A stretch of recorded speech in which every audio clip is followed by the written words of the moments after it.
बाळासाहेब थोरात यांनी आम्हाला तात्काळ चर्चेसाठी नागपुरात बोलावले। त्याकरता मी आलो आहे। रमेश चेन्नीथला यांच्यासोबतही फोनवरून चर्चा झाली आहे। यावर लवकरच तोडगा काढावा जेणेकरून सांगली लोकसभेत महाविकास आघाडीच्या कार्यकर्त्यांना एक ठोस पाऊल उचलता येईल अशी भूमिका आम्ही मांडलेली आहे, असं वक्तव्य विश्वजित कदम यांनी केलेलं आहे।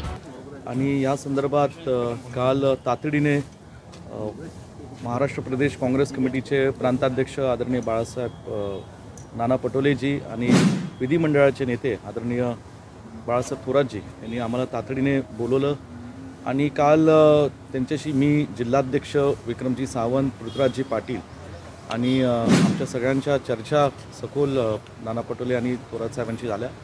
त्याचबरोबर मला फोनवरून पटोले साहेब आणि थोरात साहेबांनी अखिल भारतीय काँग्रेस कमिटीचे आमचे महासचिव आणि महाराष्ट्राचे प्रभारी रमेश चेन्नीथलाजी यांचंही संभाषण काल माझ्याशी झालं।